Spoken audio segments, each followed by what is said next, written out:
जय हिंद कक्षा 10 के विद्यार्थियों, आज हम करने वाले हैं कक्षा 10 गणित पाठ 4 द्विघात समीकरण की प्रश्नावली 4.3 और उसमें हमें पढ़ना है द्विघात समीकरण का पूर्ण वर्ग बनाकर हल करना। ठीक है, द्विघात समीकरण को तो इसके पहले हमने गुणनखंड विधि से हल करना सीख लिया है द्विघात समीकरण को। इसमें हम देखेंगे द्विघात समीकरण का पूर्ण वर्ग बनाकर समीकरण को हल करना। तो आपको सबसे पहले पता है कि द्विघात समीकरण का सामान्य रूप में किस तरीके से होता है। तो आपका होता है ax² plus bx plus c बराबर 0। इस रूप में होता है। मैं इसमें बिल्कुल स्टेप बाय स्टेप बताने वाला हूँ कि आपको क्या क्या करना है ताकि आपको बिल्कुल लास्ट में रिजल्ट मिल जाए। तो सबसे पहली बात आपको क्या करनी है, इस रूप में आपको द्विघात समीकरण दिया गया रहेगा। सबसे पहले आपको क्या करना है, a का जो ये a है x चर के साथ जो गुणा में है, a का पूरे समीकरण में भाग लगा देना है। पूरे समीकरण में भाग करने पर भाग हम करेंगे तो ये क्या बन जाएगा, ax² अपॉन में a हो जाएगा। पूरे के नीचे लगा रहा हूं मतलब एक एक पद के नीचे लग रहा है तो ये हो जाएगा bx अपॉन में a प्लस c अपॉन में a बराबर में 0। और ये इधर 0/a हो जाएगा, बट 0 में किसी से भाग करेंगे तो वो 0 ही हो जाएगा, तो इसलिए लिख दे रहा हूं आपको समझने के लिए। दूसरे चरण में क्या करना है, दूसरी बात हमें क्या करनी है, जो इसका चर है इसको हमें पक्षांतरण कर देना है, मतलब राइट हैंड साइड भेज देना है। ठीक है, इस साइड हम भेज देंगे। तो अचर का इसको क्या बोलते हैं, अचर बोलते हैं इसी को ना, इसको मैं सबसे पहले ही बताया था। अचर पद का पक्षांतरण करना है आपको, पक्षांतरण करना है। ठीक है, और इधर क्या हो जाएगा, ये इससे कट जाएगा। ठीक है, तो इधर बचेगा x² सिर्फ बचेगा, यहाँ पे bx अपॉन में a बचेगा और इसको हम उधर भेज रहे हैं तो उधर 0 था, माइनस में c/a। समझ गए। तीसरी बात क्या करनी है, जो ये चर है x, ठीक है, इसका गुणांक जो है उसका आधा करके वर्ग करके दोनों तरफ जोड़ देना है। किधर, दोनों पक्ष में, इधर भी और इधर भी आपको जोड़ देना है। ठीक है, तो इसे लिखेंगे x का गुणांक का आधा का वर्ग दोनों ओर जोड़ने पर।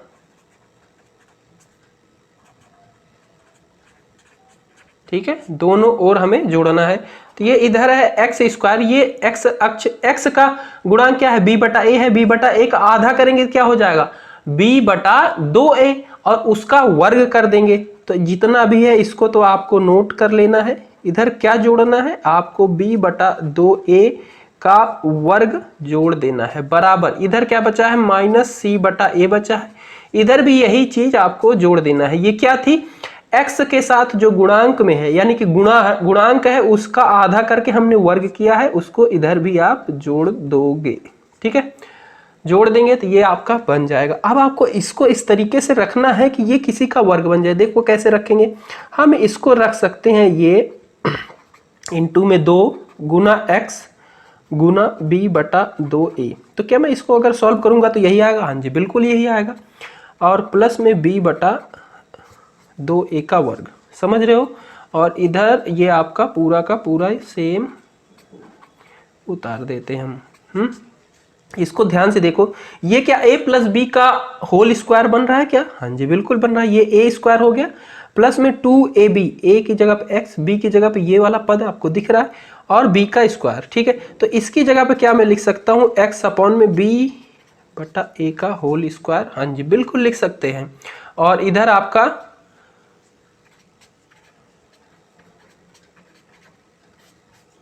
सेम। ठीक है, समझे यहां तक किसी को कोई दिक्कत नहीं। इसके बाद हमें इसको सिंपलीफाई कर लेना है, बस साधारण से हल करके x का मान निकाल लेना है। तो कैसे करेंगे, देखो इधर आपका है x प्लस b अपॉन में 2a का होल वर्ग, और उधर है c/a। मैं एक बार नोट कर लेता हूं ताकि हमें दिक्कत ना हो। तो b अपॉन में 2a का होल वर्ग था पूरे के ऊपर, तो मैं इसको कर दे रहा हूं तो ये हो जाएगा 2 था यहाँ पे 4a का वर्ग। समझ रहे हो यहाँ तक। ये देखो यहाँ पे था b/2a, इसका वर्ग था तो ये हो जाएगा। अब इसमें इसको हम जोड़ देते हैं, तो जोड़ने के क्या होना चाहिए, दोनों का हर बराबर होना चाहिए। तो हर बराबर करने के लिए इसका तो 4a² है, इसका तो a ही है। तो अगर मैं इसमें 4a से गुना कर दूं तो ये भी 4a हो जाएगा, और नीचे अगर हम 4a से गुना करेंगे तो ऊपर भी हमें करना पड़ेगा, यानी कि ऊपर क्या हो जाएगा माइनस का 4ac और प्लस में b का स्क्वायर और नीचे हो जाएगा 4a का स्क्वायर। ठीक है, ये समझ में आ कि नहीं? एलसीएम आता ही होगा, अब तो 10th में हो। और इधर आपका है b/2a का होल वर्ग। अब जब इस होल वर्ग को, ये जो होता है इसको मैं उधर भेजूंगा तो ये क्या हो जाएगा, वर्गमूल बन जाएगा, और ये फिर आपका बन जाएगा वर्गमूल। b को जो प्लस में है मैं आगे लिखता हूं तो अच्छा लगता है थोड़ा सा, इसलिए कि वो मैं ऐसे लिख लेता हूं। ठीक है, और ये जब वर्गमूल में हल होता है तो इसका प्लस माइनस दोनों में सॉल्यूशन आता है। ठीक है, तो ये अपन में 4a का स्क्वायर आ जाएगा। अब यहाँ पे 4a का स्क्वायर है, इसमें से क्या कुछ बाहर आ सकता है? हाँ जी, ये 4 क्या है, 2 × 2 पेयर बन गया, यानी कि 2 आ सकता है। यहाँ पे a है, a × a, तो यहाँ से a आ सकता है, यानी कि ये आपका हो सकता है +(1/2a वर्गमूल b² - 4ac। क्लियर बात यहाँ तक? और इधर आपका ये है, और यहाँ से x बराबर निकालेंगे तो इसको भेजेंगे तो उधर क्या हो जाएगा, माइनस हो जाएगा, क्योंकि इधर प्लस है तो ये इधर हो जाएगा -b/2a। ये है आपका +(1/2a √b² - 4ac। समझ रहे हो? अब यहाँ से इसके क्या है, हर दोनों के बराबर है भाई, ये चीज इसमें क्या है, गुना में है, ये दोनों बराबर है यानी कि जुड़ जाएंगे। तो इसको मैं फिर लिख सकता हूं -b ± वर्गमूल b² - 4ac / 2a, और ये आपका बन जाता है x का मान, और इसी को कहते हैं द्विघातीय सूत्र, जो कि आप इस प्रश्नावली के अंदर यूज में लोगे। इसको क्या कहते हैं, द्विघातीय सूत्र, और यही आपका है पूर्ण वर्ग बना के हल करना। ठीक है, द्विघातीय सूत्र। तो हमने एक समान रूप का द्विघातीय समीकरण लिया और उससे हमने एक हल निकाला कि ये आपका हल होगा। और अब हम क्या करेंगे, हमें समीकरण दिया जाएगा, बोलेगा इससे करो, तो हम डायरेक्ट x बराबर ये रखेंगे, ABC का मान आपको पता ही है क्या होता है, और वहां पे रखेंगे और हल कर लेंगे। समझ गए? बट यहाँ पे कुछ कंडीशन दी गई है, देखो इसको थोड़ा ध्यान से समझ लेना, ये चीज नोट कर लेना अच्छे से। -b ± b² - 4ac / 2a, इसको बोलते हैं द्विघातीय सूत्र। एक चीज यहाँ पे d करके नोट कर लेना, ये है b² - 4ac, मतलब ये वाली वैल्यू, समझ रहे हो, ये चीज को इस चीज की है। इसके मान पे कई सारी चीजें डिपेंड करती हैं। यदि d का मान, जब हम कोई समीकरण हमें दिया गया होगा, हम सबसे पहले उसमें d देखेंगे क्या है। यदि d का मान बड़ा होगा या फिर बराबर होगा 0 के, तो इसमें मूलों का अस्तित्व होगा। ठीक है, यानी कि उसके x के मान निकलेंगे, तो अब अस्तित्व है। और यदि d का मान छोटा होगा 0 से, तो मूलों का अस्तित्व नहीं है, ये बोलेंगे। ठीक है, और जो हमने इसके पहले हमने पढ़ा गुणनखंड विधि, उसमें हम देखते थे, उसमें आपको बताया नहीं, पर वहां पे क्या देखा जाता है कि ये जो d निकाला जा रहा है, क्या ये पूर्ण वर्ग है, पूर्ण वर्ग संख्या है। अगर पूर्ण वर्ग संख्या होगी तभी उसमें गुणनखंड विधि लगती है, वरना आपको द्विघातीय सूत्र लगा के करना पड़ेगा, यानी कि पूर्ण वर्ग बनाने वाली विधि जो अभी हमने करा, इससे हल कर पाएंगे। ठीक है, तो जो गुणनखंड विधि है उसमें क्या देखा जाता है कि जो d का मान आ रहा है, पूर्ण वर्ग का मतलब जैसे 9 है तो ये क्या है, 3 का वर्ग है, 16 है, ये क्या है, पूर्ण वर्ग है। इसी तरीके से आपका 25 है, वो पूर्ण वर्ग है, 36 है, ऐसे नंबर आएंगे d, तब उसे आप गुणनखंड विधि से कर सकते हो, हल हो पाएगा, वरना नहीं होगा। ठीक है, तो ये गुणनखंड विधि यहां पे मैं लिख देता हूं, गुणनखंड विधि के लिए है ये। ये एडिशनल चीज़ है, ये आपको कोई बताएगा नहीं, ठीक है। ये गुणनखंड विधि की अगर डी क्या है, पूर्ण वर्ग आता है तो। समझ गए बात को। अब आ जाते हैं प्रश्नावली पे। इन बातों को आप अच्छे से नोट कर लेना। यदि डी का मान क्या हो, बड़ा हो या बराबर हो 0 के, तभी उसका अस्तित्व है, तभी हम उसमें ये सूत्र लगाएंगे, द्विघातीय सूत्र, ठीक है। वरना उसमें द्विघातीय सूत्र लगाने के बाद भी कोई मान नहीं आने वाला, उसका वास्तविक संख्या नहीं आएगी। एक्स के मान कोई भी वास्तविक संख्या नहीं होगी, वो काल्पनिक संख्याएं आएंगी। जैसे रूट के अंदर माइनस में आएगा कुछ 2 आ गया, ऐसी संख्या आएंगी, इनको बोलते हैं काल्पनिक संख्याएं, ठीक है। जब इसको आपने 9th में पढ़ा होगा, इमेजिनरी नंबर, ठीक है। तो ये अलग बात है, बस अभी इतना याद रखो कि कब इसका अस्तित्व है कब नहीं है, और उसके लिए ये हम करेंगे। और डी कब लगता है, गुणनखंड विधि, जब आपका डी क्या है, पूर्ण वर्ग हो, तभी गुणनखंड विधि उसमें लगती है। आप पीछे की प्रश्नावली में जो करें आप जाके चेक कर सकते हैं, डी निकालो, वो हमेशा पूर्ण वर्ग संख्याएं ही आएंगी। अगर नहीं आती तो मुझे कमेंट करके बताना आप किसी भी प्रश्न की। इसके बाद हम आ जाते हैं प्रश्नावली पे। आपका प्रश्नावली 4.3, प्रश्नावली 4.3 का पहला प्रश्न दिया गया है, यदि निम्नलिखित द्विघात समीकरणों के मूलों का अस्तित्व हो तो उन्हें पूर्ण वर्ग बनाने की विधि द्वारा ज्ञात कीजिए, ठीक है। अगर उनका अस्तित्व है तो देख लो, अस्तित्व है मतलब डी का हम मान देखेंगे, डी का मान 0 से बड़ा हो या फिर 0 के बराबर हो, तब उसको हम हल करेंगे, वरना नहीं करेंगे, ठीक है। यानी कि इसी पे अस्तित्व होता है जब डी का मान बड़ा हो या फिर 0 के बराबर हो, 0 से बड़ा हो या फिर 0 के बराबर हो। तो देखो इसको आप कैसे करोगे, तो इसको मैं थोड़ा सा नोट कर देता हूं। प्रश्नावली 4.3 जिसका पहला प्रश्न हम कर रहे हैं, जो कि उसमें पार्ट में दिया गया है। पहला पार्ट है 2x² - 7x + 3 = 0। इसको हमें हल करना है। तो सबसे पहले हम डी चेक करेंगे। डी चेक करने के हमें ABC का मान पता होना चाहिए। ABC कहाँ से पता चलेगा, हमें सामान्य रूप पता है, द्विघात समीकरण की होती है ax² bx + c = 0। इसका हम इसके साथ तुलना करेंगे तो यहाँ पे a का मान आपको 2 मिल जाएगा, b का मान क्या मिल जाएगा, -7 मिल जाएगा। मैंने कई बार बताया जो माइनस होता है वो संख्या के साथ ही लिखी जाती है, इस चीज़ को आप नोट कर लेना। और इसी तरीके से आपका c का मान 3 मिल जाएगा, ठीक है, क्योंकि c की जगह पे आपको +3 है तो 3 ही लिखते हैं, माइनस में होती तो माइनस के साथ लिखते।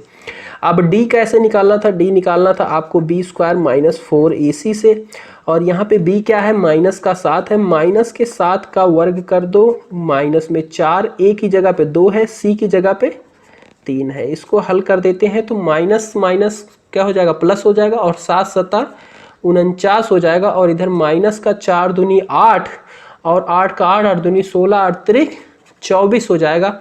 39 में से 49 में से 24 जाएगा तो यहाँ पे आ जाएगा आपका 5, ठीक है। 4 में से 2 जाएगा 2, यानी कि 25, ठीक है। अब ये क्या है, डी क्या हुआ, 25 आया, और ये क्या है, 0 से बड़ा है, ठीक है। 25 0 से बड़ा है, यानी कि इसका क्या है, अस्तित्व है। तो यहाँ पे लिखेंगे, अतः समीकरण 2x² 7x + 3 = 0 के मूलों का अस्तित्व है, अस्तित्व है, ठीक है। अब अस्तित्व है तो इसे हमें हल भी करना है, क्योंकि क्वेश्चन में यही बोला है, तो हमें इस विधि से हल करना है। तो पूर्ण वर्ग विधि से हमें इसको हल करना है, पूर्ण वर्ग विधि। और हमने क्या पढ़ा पूर्ण वर्ग विधि में,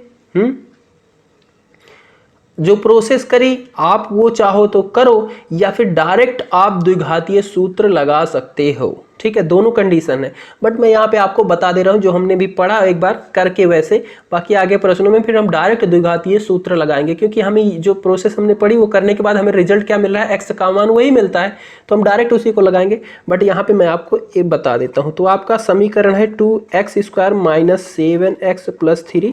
सबसे पहले क्या करते थे, जो a है उसका भाग देते थे पूरे में, तो ये आपका हो जाएगा 3 = 0। इसमें भी 2 से भाग देंगे, इसमें भी 2 से भाग देंगे, इसमें भी, इधर भी, ठीक है। क्लियर बात, मैं लिख नहीं रहा, अब देख सकते हो जो हो रही है प्रोसेस। यहाँ से ये कैंसिल हो जाएगा, यहाँ पे x² आ जाएगा, ये 7/2 x हो जाएगा 3/2 बराबर में 0।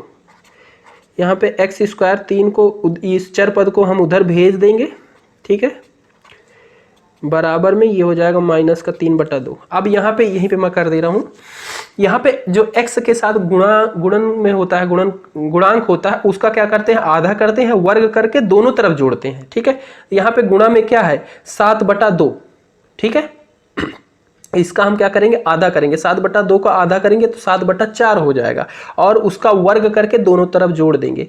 तो वो चीज़ मैं लिख नहीं रहा हूँ, बट यहाँ पे कर रहा हूँ, आप ध्यान से देखना।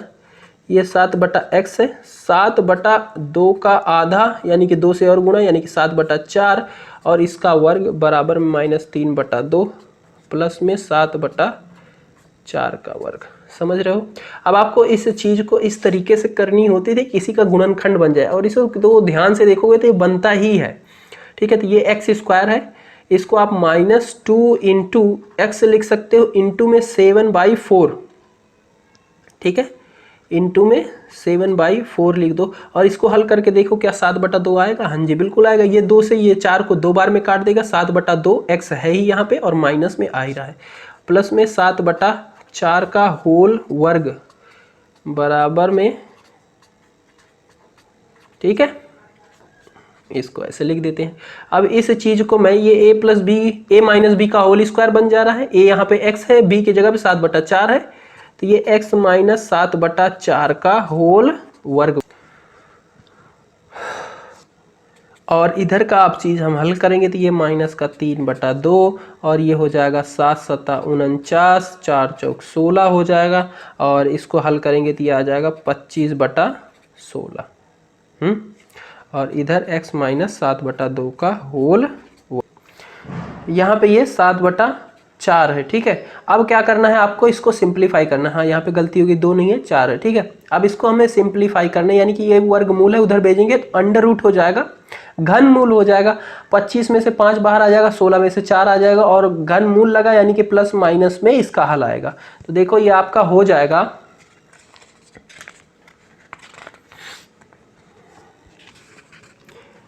x माइनस 7/4 का वर्ग, और इधर है 25/16, वर्गमूल को उधर भेजेंगे तो ये हो जाएगा घन मूल, और इधर x माइनस 7/4, ठीक है। और इधर जब घन मूल हल होता है तो इसका प्लस माइनस दोनों में हल आता है, तो इधर 5/4 आ जाएगा, और इधर क्या है 7/4 है, और जब ये उधर जाएगा तो ये इधर क्या है माइनस में उधर जाके जुड़ जाएगा, प्लस में हो जाएगा, ठीक है। तो ये हो जाएगा 7/4। अब ये प्लस माइनस में है, एक बार प्लस लेंगे एक बार माइनस लेंगे, और जब हम इसको प्लस लेते हैं तो ये 5/4 7/4 बटे में 4, एक मान x का ये आएगा, और एक बार जब हम इसको माइनस लेंगे तो ये -/4, और इसको हल करेंगे तो 7 5 हो जाएगा 12/4, यानी कि 4×3 12, यानी कि 3 आ जाएगा। और जब हम इसको माइनस ले रहे हैं तो यहाँ पे आ जाएगा 2/4, यानी कि 1/2, ठीक है। तो 2 मान आपको मिल जाएंगे, एक x बराबर 3, एक x बराबर 1/2।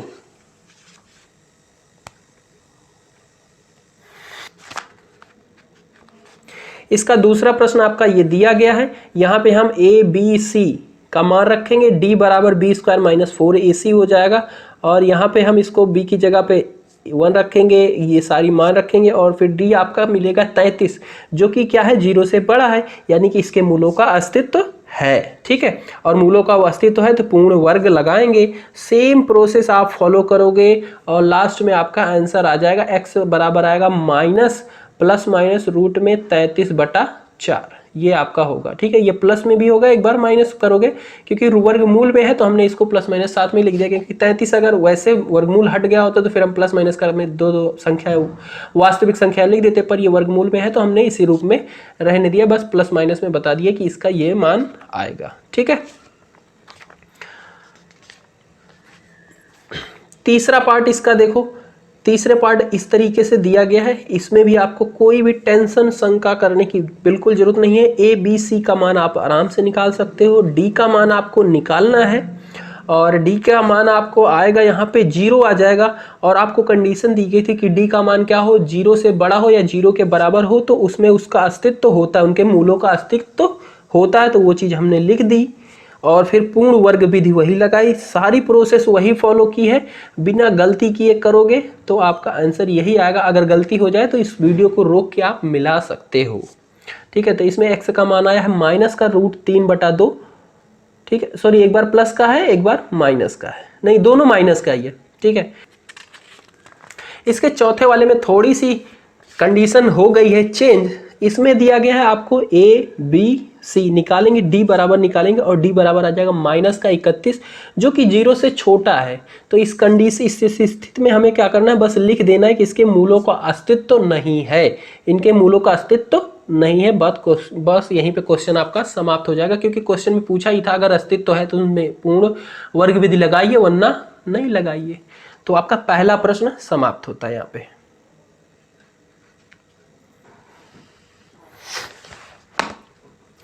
दूसरा प्रश्न दिया गया है, उपयुक्त प्रश्न 1 में दिए गए द्विघातीय समीकरण के मूल द्विघातीय सूत्र का प्रयोग करके ज्ञात कीजिए। जो उपयुक्त प्रश्न 1 में दिए गए द्विघातीय समीकरण के मूल द्विघातीय सूत्र का प्रयोग करके ज्ञात कीजिए। तो द्विघातीय सूत्र अभी हमने पढ़ा ना, जब बताया था पूर्ण वर्ग बनाए थे तो लास्ट में आया था आपका द्विघातीय सूत्र।